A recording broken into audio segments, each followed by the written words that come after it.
يا صاحبي اللي بتعمل لايك أول ما الفيديو يفتح كأنك حافظ السيناريو، ويلي فعلت الجرس قبل حتى ما نطلب منك. بصراحة انت سند ومعمى السند. القصة بتبدأ مع كانج، راجل نص جدع ونص مضروب بهم الحياة. صحي من النوم مش على منبه ولا على شتيمة من الجيران، لأ، فاق على ذكرى نكد حارق. مراته كانت بتصارع الموت وهو كان بيتفرج من بعيد. السبب مش واضح، بس باين عليه كان بيتابع مسلسل ولا بيلف على الزلابية. لما رجع كانت مراته راحت في 60 داهية وعلى قلبه زي العسل المسموم. نطير بعدها على ميسو، دكتورة، بس مش دكتورة عادية، دي بنت واثقة من نفسها لدرجة إنك تحسها هي اللي اخترعت الطب. ماشية في المستشفى بتشوف ست بتتلوي من الألم وكأنها بتشارك في تحدي أكتر صرخة واقعية. ميسو سألت زميلتها جو، إيه يا بت الست دي بتصرخ كده ليه؟ جو قالت لها دي عاملة عملية تغيير صمام من 2 سنين. وفجأة دماغها ولعت. ميسو قالت أنا قدها ودي فرصتي ألمع نفسي عند المدير. بنتنا حبت تعمل فيها هيرو رغم إن الحالة دي محتاجة دكتور أعصاب مش دكتور دراما. صاحبتها يون قالت لها يا بت بلاش لعب، ده البلاء ممكن يجرجرنا في المحاكم ونسهر ليالي سودة. ميسو ردت يا شيخة سيبك، احنا ناقصين عياط، أنا تحت الدفعة، عيب عليا أسيب الحالة تفوتني. وبدأت تفحص الست ولاحظت أثار ضرب.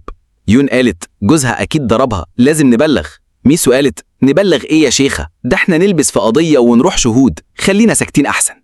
وبدل ما تحولها على التخصص المناسب كتبت لها دواء للصداع وبس، وقالت لها روحي يا حبيبتي وهتبقي زي الفل. لكن يا قلبي لا تحزن، بعد ساعات قليلة فريق الإنقاذ بيتلقى نداء استغاثة من نفس الست، وكانج اللي شغال معاهم بيجري على المكان ويتصدم. المريضة دي ميسو اللي صرفتها. جوز الست بيعيط ويقول الحقني، مراتي مش بتصحى، لحقتها وهي بتنام ولما رجعت لقيتها نايمة بجد. الدكتور يفحصها، دي بتنزف من دماغها، ليه محدش جابها بدري؟ الراجل بيتعصب والمصيبة ان ميسو في الوش. الراجل مسكها وكان هيضربها لولا كانج دخل في اللحظة المناسبة شالها من ايده، والراجل رد على معروفه بكسر مناخيره. والله كانج خد ضربة طلعت الموسيقى من مناخيره، بس مرضيش يرد، أصل الرجولة في السكوت مش في العك. مدير المستشفى دخل وهو منفجر، انتوا ايه، مستشفى ولا فرقة مهرجين؟ الست دي كانت بتموت وسايبينها تروح. سحب الكرنيهات وقعد يقول لهم دلوقتي لجنة الأخلاق هتنشر غسيلنا. ميسو اتحطت في وش المدفع والمحامية قالت لها لو عايزة تنجحي خليه يرفع قضية على جوز الست ونقلبها عنف أسري. ميسو قالت تمام هروح أقنعه، لكن لما راحت لكانج اتعامل معاها كأنها فيروس. ابعدي ايدك يا بت، مش باللمس، دي مستشفى مش كباريه. قالت له انا بس عايزاك ترفع قضيه. رد بكل برود الراجل ده مراته بين الحياه والموت، طبيعي يتصرف كده، انت عايزاني اخلص عليه وهو غرقان؟ ميسو قالت يعني مش هتساعدني؟ قال لها لو هتتبلي عليه يبقى ربنا معاكي. بس ميسو ما بتزهقش، راحت قالت لصاحبتها خلاص هنفذ خطة الإغراء. المهم جابت شنطة مكياج تضرب في وش أي حاجة بتتحرك، وقعدت تدهن وشها لحد ما بقت شبه مهرج داخل على عيد ميلاد. يون دخلت عليها وقالت لها يا لهوي ده مكياج يوقع الحيطان، انت رايحة تعالجي ولا تتجوزي؟ ميسو راحت حادثة جديدة، المرة دي عربية مقلوبة مليانة كتاكيت. أيوة يا جدعان، كتاكيت بتجري في الشارع ولا كأننا في الفيوم. ميسو قابلت كانج هناك، قالت له ايه الصدفة دي؟ قال لها صوتك صداع ووجودك نحس. مدت له ايديها ما ردش ومشي كأنها الهوا، ومع ذلك الرجل خدت دماغها. راحت قالت له انا بحبك وعايزك ترتبط بيا. كانج بص لها بكشاف الإضاءة في وشها وقال لها ولا كلمة ومشي. راحت لصاحبتها وقالت لها انا هجرب خطة أخيرة، هفلص من فوق الكوبري. يون قالت لها انت مش طبيعية والله. راحت فوق الكوبري وعملت فيها يائسة، وكانج بيجي عليها قال لها انزلي يا بت، دي مش فيلم تركي. لكن اتزحلقت وكانج مسكها في آخر لحظة. قالت له ما تبصش يا ولا. رد عليها هشوف ايه، ده انت لابسة كلسون جدتك. الشرطة مسكتها، قالوا لها بلاغ كاذب لفريق الإنقاذ، اتفضلي 2 مليون وون غرامة. ميسو قالت خصم؟ مفيش خصم يا ظابط. قال لها انت فاكرة نفسك في مول؟ دي وزارة داخلية يا شيخة. قررت تطوع علشان تسدد الغرامة وسحبت معاها يون غصب عنها. يون قالت لها هتخليني ممرضة بمزاجك يعني؟ ميسو عايزاك تساعديني ارتبط بكانج. يون يا رب ما تفلحي وتهدي. وكانج قال لصاحبه ازاي قبلت المجنونة دي في الفريق؟ لكن صاحبه كان مركز في يون وعمال يلف بعينيه زي القمر الصناعي وبيتعلموا انعاش قلبي صناعي. فصاحبه قال لازم تطبيق عملي وراح نام مكان العيان. يون قربت وكان هياخد نفس صناعي ببلاش، بس هيونجا دخل وقطع اللحظة الرومانسية دي. وفجأة بيجي بلاغ إن في راجل سكران فوق السطح بيهدد ينتحر. كانج يجري يعمل عليه حركة مصارعة وينزلوا على مرتبة والموقف يتلم. ميسو واقفة تتفرج وقلبها بيرق. وبالليل بيتجمعوا علشان يحتفلوا. ومين اللي بتتسحب؟ ميسو طبعا. قالت له أنا بطردك علشان بحبك. كانج ده مش حب، ده هوس وبس. وهي خلاص يأست، فجأة تقع وتغمى عليها كأنها بتختم الفيلم بلقطة بطيئة فيها موسيقى حزينة وكاميرا بتلف حوالين وشها. كانج بيتخض، والله بيتخض خضة أو تفتح شرايين القلب. يشيل ميسو على كتفه كأنه شايل بطاطين الشتا ويجري بيها كأنه طالع يجري في سباق الحياة والموت. بس هي تصحى في نص السكة وتقول له بمنتهى الأريحية: إيه يا عم أنت عندك مرض؟ يقول لها لا ده غيبوبة بسيطة. تقول له غيبوبة بسيطة؟ عادي بتحصل لي وأنا ماشية، تعالى نشرب. يقول لها نشرب إيه؟ دلوقتي؟ أنت اتجننتي؟ تقول له لازم أشرب حاجة مسكرة يمكن أفوق، ولا أنت ناوي أغمى عليا تاني وتاخدني تاني على كتفك؟ وهو طبعا الراجل الطيب خضع للابتزاز العاطفي وشرب معاها، وقعدوا سوا في أول لقاء رومانسي تحت شعار بنشرب لننسى إننا بننقذ بشر. وبينما هم قاعدين كانجي يمسك كرسي صغير كده، يجي شاب يقول له سيبه، وكانجي يرد عليه بنظرة ماشي يا نجم. سيبه ازاي؟ ده شبه وعد المراتي. الشاب يضربه، ميسو تنط عليه وتعضه من ودنه كأنها بطة مش ممرضة. يتجمعوا في القسم والدنيا تولع، وكانجي ماسك الكرسي كأنه تمثال مقدس. تيجي الشرطة تفصلهم وهيونج تزعق والليلة تتحرق. فلاش باك، نعرف ان الكرسي ده وعد لمراته اللي كانت حامل وماتت وكان ناوي يجيب لها واحد شبهه، فطبيعي الراجل ماسكه وكأنه بيحضن ذكرياته. تاني يوم يطلع كانج ميسو من القسم، يركبوا العربية، تلمح سلسلة فيها صورة. تسأله دي مراتك؟ يقول لها أيوة. ميسو تتصدم، ايه ده متجوز وما قلتليش؟ يقول لها اقولك ليه؟ عشان تروحي تبلغي خالتك. ترد عليه ده انا باعتبار نفسي من العيلة اصلا. بس طبعا مش بتتكسف، لا دي تسأله تاني ازاي مراتك حلوة كده وسايبني اتهبل لوحدي؟ وهو ساكت. هي تتكف على وشها في الحادث ومناخيرها تقطر فراولة، وهو يقعد يضحك عليها زي العيل اللي شاف صاحبه واقع في الطين.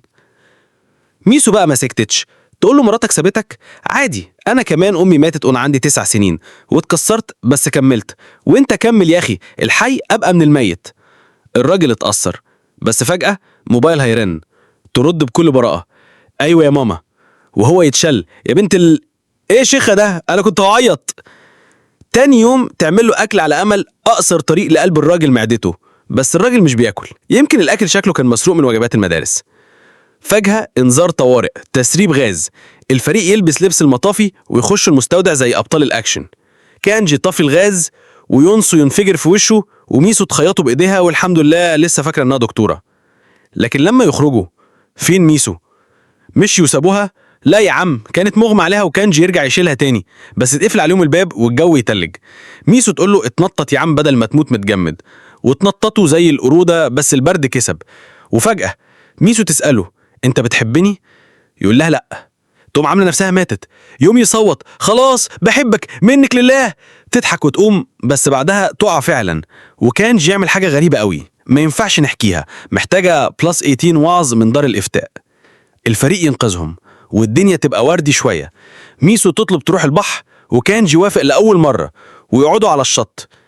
تحكي له ليه بقت دكتوره. أبوها مات بسرطان البنكرياس وما كانوش معاه فلوس يتعالج، ومن ساعتها قررت تساعد الناس. كانجي اتأثر، يشرب معاها ويحكي لها عن مراته اللي ماتت، ويقعد يعيط كأنه طفل فقد لعبته، وهي تتأثر وتفهم إنه لسه بيحب مراته. بالليل وهو نايم ينادي على مراته يقول أنا آسف، وميسو تطبطب عليه. بس بما إنها مفيش دم في وشها، تستغل ضعفه وتديله نفس صناعي، وبعدين خلاص فاهمين، يعني اللي فهم. نيجي للكوارث. ميسو غلطت في تشخيص واحدة والست ماتت دماغيا، وجوزها بيرفع عليها قضية، والمحامية تقول لها لو ما تصرفتيش السجل قدامك هو. تروح تحكي لكانج، يقول لها انت غلطانة. ترد عليه عارفة اني غلطانة، بس لو كملت شغلي هنقذ ناس كتير. هو بقى مش طايق يسمع، ويقول لها ضميرك هيرتاح ازاي؟ فتنهار وتقول له عايز اعتذر لجوز المريضة، بس هو رافض. فيرد بكل حنية اعملي اللي يريحك، ولو مش قادرة تعملي كده يبقى ما تستحقيش تبقي جنبي. وتمشي وهي مقهورة. كانجي يرجع البيت ويبص في صورة مراته، ويجي فلاش باك يحكي له انه كان في مهمة انقاذ، ومراته اتصلت بيه بتقول له الحقني، لكنه فضل مع الست مصابة بايديها وما قدرش يروح لها. ماتت وهي مستنياه، وهو بقى بيعيش مع الذنب ده كل يوم. ميسو تروح تعتذر لجوز المريضة، تلاقي باب الأوضة مقفول. تكسر الباب تلاقيه مفلسح، تحاول تنقذه. يونسو يقول لها خلاص مفيش نبض، لكن ميسو تبكي وتقول آخر محاولة. وبالفعل ساقته ترجع له النبض ويعيش الراجل. بعدها يقوله الحدث تصادم، واحدة حالتها حرجة، عربية تنفجر، يحاولوا يزقوا العربية بعيد عن السكة الحديد، وأخيرا بينقذوا الراجل قبل القطر ما يشيلهم معاه، بس الست بتموت. وكانجي بيحس بالذنب رغم إنه ما كانش مقصر. ميسو تزعقله في كفاية جلد ذات، هتفضل كده لحد امتى؟ وكانجي قرر يبعد عنها. تاني يوم ميسو تحس بدوخة، تروح تكشف، يكتشفوا ورم في المخ ويحددوا لها عملية. تزور جوز المريضة، يقول لها أنا عرفت إنك أنقذتيني بس مش هسامحك. تنهار وتقدم استقالتها. تمر الأيام وتروح ميسو لكانج، تاخده الكنيسة وتقول له أنا بحبك من قلبي وكلوية، بس استخبى مني لأن ما عنديش ثقة في نفسي، وأنا نحس وكل اللي يحبني يخسر. سلام يا صاحبي. وكانج واقف مش قادر ينطق. يخرج في مهمة إنقاذ راجل محبوس تحت الحطام. المبنى ممكن ينهار. يحاولوا ينقذوه. الراجل عايز يودع مراته، وكانج بيتأثر لأنه شاف نفسه فيه. يقرر يرفع الحطام لوحده، كله يسيبه ويمشي، والمبنى ينهار فوقيه. ميسو بتكون داخلة تعمل عملياتها، تسمع خبر الانهيار في الراديو، تتجنن وتجري في الشارع. رجال الإنقاذ يلاقوا الراجل وكانج عايش بس فاقد الوعي. هو بيحلم بميسو وفجأة يقوم، والله يقوم، يمشي كأنه قرش بيتنطط، ينط من الإسعاف، يقول رايح لحبيبتي، ويلفوا الكاميرا على ميسو اللي سايبه العملية وهي كمان بتجري. العبط اتنقل بالواي فاي. وفي آخر مشهد يقابلوا بعض ويعملوا تنفس صناعي على أغنية رومانسية، ويخلص المشهد كده فاصل عبط ودموعه. وبعد أيام ميسو تنضم مع سمية لفريق الإنقاذ، ويبقى دايما مع كانجي يزهقه في عيشته، بس القلب ليه حكايته.